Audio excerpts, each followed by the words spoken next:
আমার তোমার মায়ের নাম কি? রিমা। রিমা। আর তোমার বাবার নাম কি?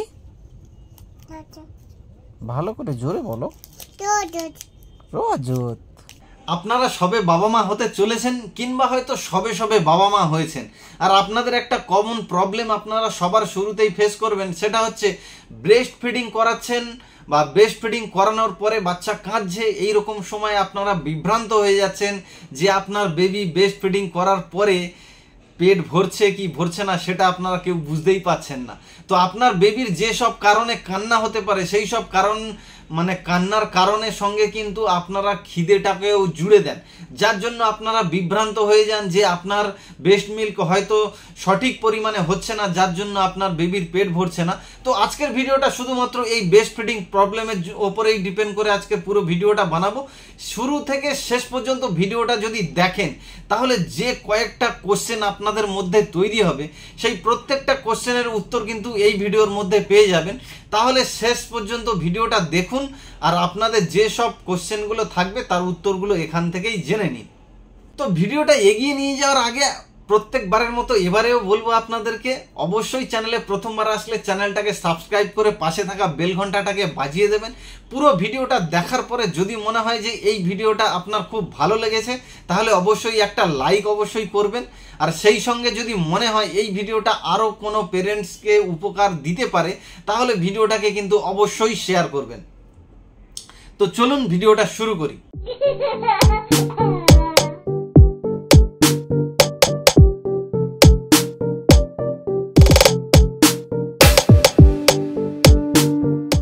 সবার প্রথম এক নম্বরে আপনাদেরকে বলি, সবার প্রথম আপনাদের যে ধারণাটা মাথায় আসবে, হয়তো আপনি বেবিকে ব্রেস্ট ফিডিং করাচ্ছেন, ব্রেস্ট ফিডিং করানোর পরে দেখবেন বেবি কান্না শুরু করে দিয়েছে। এইরকম সময় আপনাদের সবার প্রথম যেটা মাথায় আসবে সেটা হচ্ছে মনে হবে যে আপনার ব্রেস্ট মিল্ক সঠিক পরিমাণে উৎপাদন হচ্ছে না, যার জন্য আপনার বেবির পেট ভরেনি আর সেই জন্যই হয়তো আপনার বেবি কাঁদছে। কিন্তু এমনটা নাও হতে পারে। বেবি যখন একটা জায়গা থেকে আর একটা জায়গায় শিফট হয় রকম সমস্যা ফিল করে।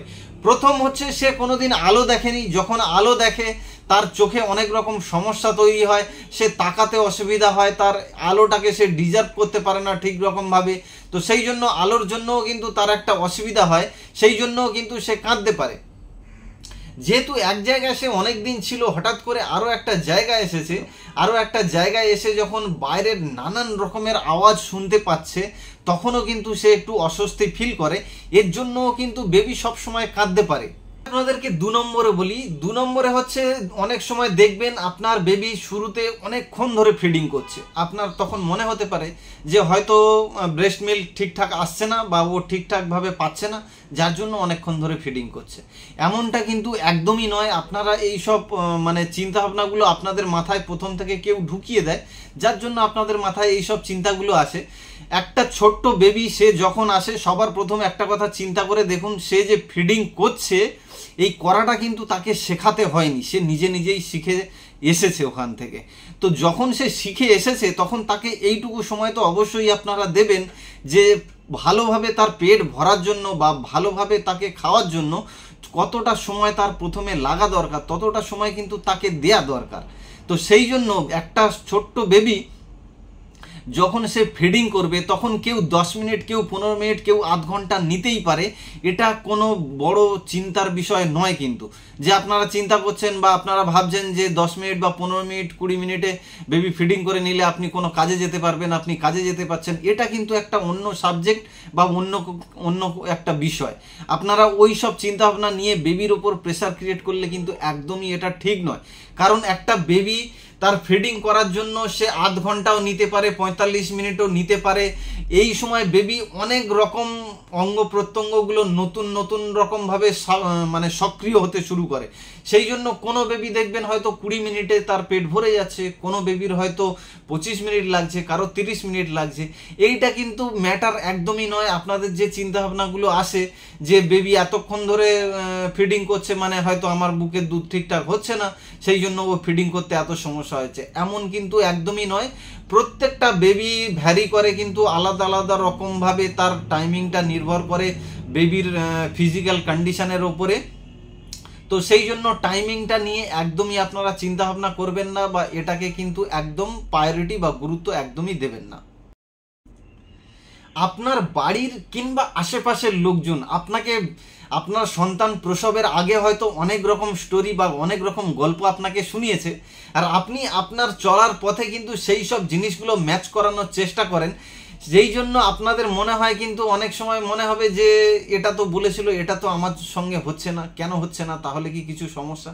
এরকম কিন্তু একদমই নয়। যেমন আপনি হয়তো শুনে থাকবেন যে বেবি হওয়ার প্রথম 2-3 দিনের মধ্যে অনেকের দেখবেন স্তনটা অনেকটা নরম থাকে, তো যার জন্য আপনারা হয়তো আগে শুনে এসছেন যে বেবি হওয়ার পরে কিন্তু স্তনটা অনেক টাইট হয়ে যায়, আর টাইট হলে কিন্তু মানে ব্রেস্ট মিল্কটা অনেক বেশি তৈরি হয় বা ভালোভাবে মিল্কটা তখন আসে।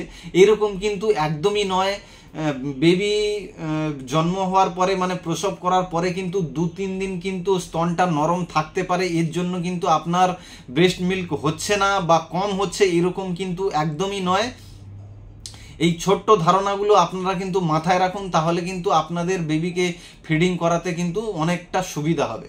4 নম্বরে বলি এবারে। 4 নম্বরে হচ্ছে আপনাদের যেখানেই ধরুন নার্সিংহোম কিংবা হসপিটালে আপনাদের বেবি জন্ম হলো, তো এই সময় কিন্তু আপনাদের অনেকের দেখবেন মায়ের বুকের দুধ দিচ্ছে, সেই সঙ্গে কিন্তু ওই বাচ্চাটাকে হয়তো অন্য কোনো মায়ের কাছে নিয়ে গিয়ে তার বুকের দুধও আপনার বেবিকে ফিডিং করাচ্ছে বা আপনার বেবিকে খাওয়াচ্ছে। তো এই সময় কিন্তু আপনি বিছানায় শুয়ে শুয়ে এরকম চিন্তাভাবনা করতেই পারেন যে ডাক্তারবাবু আমাকে কিছু বলছে না বা ম্যাডাম আমাকে কিছু বলছে না, তাহলে কি আমার বুকের দুধ কম হচ্ছে, যার জন্য কি আমার বাচ্চাকে অন্য মায়ের কাছে নিয়ে যাচ্ছে তার বুকের দুধটা খাওয়ানোর জন্য? এইরকম কিন্তু একদমই নয়। এর অনেকগুলো কারণ থাকে, তার মধ্যে একটা দুটো কারণ আপনাদেরকে বলি অন্য মায়ের বুকের দুধ কেন দেয় বাচ্চাদেরকে। দেখুন, বেবি হওয়ার সঙ্গে সঙ্গে মায়ের বুকে যে দুধটা তৈরি হয় ফার্স্ট, ওই দুধটা কিন্তু সব থেকে ভাইটাল আর সব থেকে মানে পুষ্টিকর দুধ থাকে। তো এই দুধটাকে কিন্তু বেবিকে খাওয়ানো খুবই দরকার হয়। কোনো কারণে আপনাকে আপনার বেবির বুকের দুধ খাওয়াতে পারেনি, যার জন্য হয়তো বেবিকে অন্য মায়ের বুকের দুধ খাইয়ে সেটাকে মানে অ্যাডজাস্ট করাচ্ছে, কিংবা হয়তো অন্য মায়ের কোনো বেবি হয়েছে, সেই বেবিটা তার বুকের দুধ টানতে পারছে না, সেই মায়ের বুকের দুধটা ওয়েস্ট হচ্ছে, সেই জন্য আপনার বেবিকে ওই বুকের দুধটা দিতে পারে। কিংবা হয়তো অন্য আরও অনেক কিছু সমস্যা আছে, ধরুন ওই মায়ের বুকের দুধ হয়তো আসছে না, আসতে লেট করছে, যার জন্য আলাদা আলাদা বেবিকে দিয়ে ওই মায়ের বুকের দুধটাকে একটু খাইয়ে যাতে ফ্লোটা বেশি হয়, এর জন্যও কিন্তু এরকম করতে পারে। এরকম আরও অনেক রকম কারণ আছে, আমি জাস্ট আপনাদেরকে 2-3টে উদাহরণ দিলাম। চলুন 4টে কারণ আপনাদেরকে বলে দিলাম, যে যে কারণে আপনাদের মনে হতে পারে যে আপনার ফিডিং প্রবলেম হচ্ছে, যে মনে হওয়ার যে কারণগুলো, এই কারণগুলো সাধারণত হলে আপনাদের মনে হতে পারে যে ফিডিং ঠিকঠাক করছে না, যার জন্য আপনাদের এই সমস্যাগুলো তৈরি হয়। তো এবারে আপনাদেরকে আসল কথাটা বলি, যে এবারে আপনারা কিভাবে বুঝবেন যে আপনার বেবি ঠিকঠাক ব্রেস্ট ফিডিং করছে এবং আপনার বেবি ঠিকঠাক গ্রোথ হচ্ছে, এইটা কিভাবে বুঝবেন? দেখুন, প্রথম 15 দিন বা 20 দিন আপনারা তো কিছু বুঝতে পারবেন না। তার কারণ হচ্ছে আপনার বেবি যখন জন্ম হবে, সেই জন্মের যে ওয়েট, সেই ওয়েটটা কিন্তু ওই 15 থেকে 20 দিন একটু একটু করে নামতে শুরু করবে, এবং আপনার বেবির যে প্রকৃত যে ওয়েট হওয়া উচিত, সেই ওয়েটটা কিন্তু ওই 15 থেকে 20 দিনের মধ্যে ক্লিয়ার হবে। তো সেই আপনার ধরুন মনে করুন আপনার বেবির ওয়েট হয়েছে 2 কেজি, তাহলে আপনার বেবি কিন্তু 15 থেকে 20 দিনের মধ্যে কিন্তু 10% মতো রিডিউস হতে পারে। ঠিক আছে, তার মানে আপনার বেবির প্রায় 200 গ্রাম ওয়েট কমে যেতে পারে। আপনার বেবির ওয়েট 2 কেজি যদি হয় জন্মের সময়, তাহলে আপনার বেবির ওয়েট দাঁড়াতে পারে 1 কিলো 800। আর এই ওয়েটটাই কিন্তু আপনার বেবির সঠিক ওয়েট। আর এই ওয়েটটা যখন দেখবেন একটা সময় 15 বা 20 দিন পরে এসে যখন দেখবেন আপনার বেবি এই 180 গ্রাম বা 175 গ্রাম এইরকম, মোটামুটি আমি অ্যাপ্রক্স আপনাদেরকে বললাম 10% লেস হয়ে যায়। তো তো তার থেকে কারোর একটু কম হতে পারে, কারোর একটু হয়তো বেশি হতে পারে, এর জন্য চিন্তা করার কিছু নেই। কারোর হয়তো 15 দিনের মধ্যে আবার গ্রোথ শুরু হতে পারে, কারোর 20 দিনের মধ্যে গ্রোথ আবার শুরু হতে পারে, এর জন্য টেনশন করার কিছু নেই। এই 15-20 দিন আপনারা ছেড়ে দিন, দেওয়ার পরে আপনার বেবির ওয়েট করাবেন, ওয়েট করে দেখে নেবেন আপনার বেবির ওয়েট কত আছে, আর সেই ওয়েট অনুযায়ী আপনার বেবিকে যেমনভাবে আপনি ফিডিং এতদিন করিয়ে আসছেন একই রকমভাবে আপনি বেবিকে ফিডিং করাতে থাকুন। আর তারপরে আপনি আরও 10 দিন বা 15 দিন পরে আপনার বেবির ওয়েট করুন। ওয়েট করলে আপনি বুঝতে পারবেন আপনার বেবির ওয়েট গেন হচ্ছে কি হচ্ছে না। যখনই দেখবেন আপনার বেবির ওয়েট গেন হচ্ছে, তাহলে কিন্তু আপনি এই যে সমস্ত চিন্তাগুলো মাথায় ঢুকিয়েছিলেন, এই সমস্ত চিন্তাগুলো একদম ঝেড়ে ফেলুন, কারণ আপনার বেবি কিন্তু ঠিকঠাকভাবে ফিডিং করছে এবং আপনার বেবি ঠিকঠাকভাবে গ্রোথ শুরু হয়ে গেছে। প্রথম এই কারণটা আপনারা যখনই বুঝতে পারবেন যে আপনার বেবির গ্রোথ চালু হয়ে গেছে, আপনার বেবি আবার বাড়তে শুরু করেছে, ওয়েট গেইন করছে, তাহলে আপনি বুঝে গেলেন যে আপনার ব্রেস্ট মিল্ক ঠিকঠাক হচ্ছে এবং আপনার বেবিও একদম পারফেক্টভাবে ফিডিং করছে। এবারে 2 নম্বরে আসি। 2 নম্বরে হচ্ছে আপনার বেবির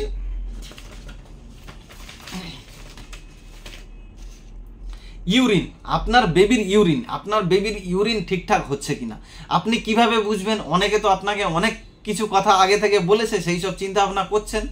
এবারে আপনি আসল গল্পটা শুনে নিন বা আসল বিষয়টা জেনে নিন। আপনার বেবি যখন যেদিন জন্ম হবে সেই প্রথম দিন কিন্তু আপনার বেবি সারা দিনে একবার ইউরিন করতে পারে, মানে একটা ন্যাপি আপনার বেবি ভেজাতে পারে।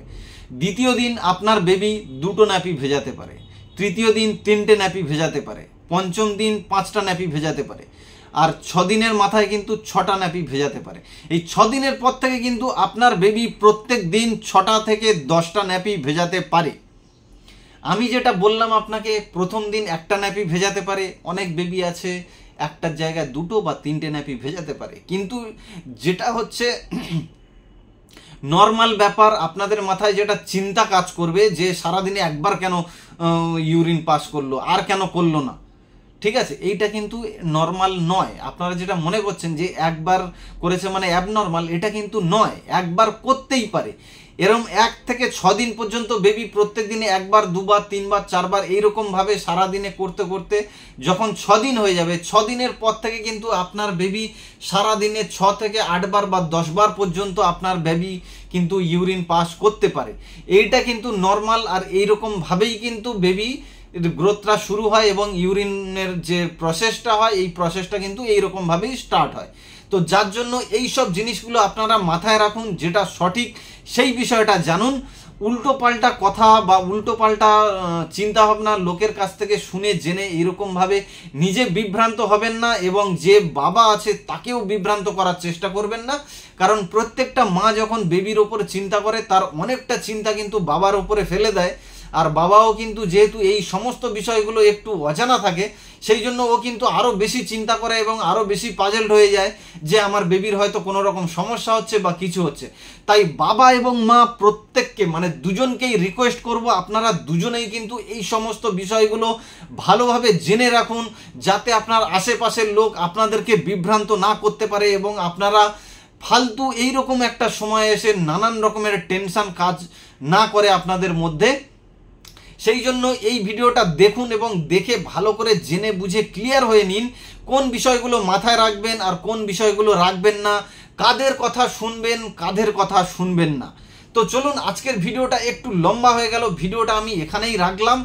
প্রত্যেকেই আপনাদের যে সমস্ত করণীয়গুলো আছে এই ফিডিং করানোর সময়, এই সব চিন্তাভাবনাগুলো মাথায় রাখুন, তাহলে আপনারা কোনো রকম টেনশনে পড়বেন না।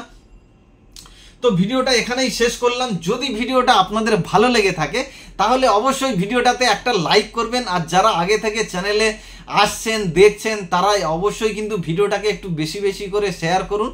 প্রথমবার যারা চ্যানেলে এলেন তারা কিন্তু অবশ্যই ভিডিওটাকে একটা সাবস্ক্রাইব করে পাশে থাকা বেল ঘন্টাটাকে বাজিয়ে দেবেন, তাহলে আমারও একটু মোটিভেশন বাড়বে আরও ভিডিও বানানোর জন্য। বেশ কিছুদিন আমি ভিডিও বানাইনি, তার অনেকগুলো কারণও ছিল, সেগুলো আমি আপনাদের সাথে শেয়ার করতে চাইছি না। যাই হোক, আজকের ভিডিওটা এখানেই শেষ করলাম। আপনারা সবাই ভালো থাকবেন, সুস্থ থাকবেন, দেখা হবে আবার পরের ভিডিওতে। টাটা।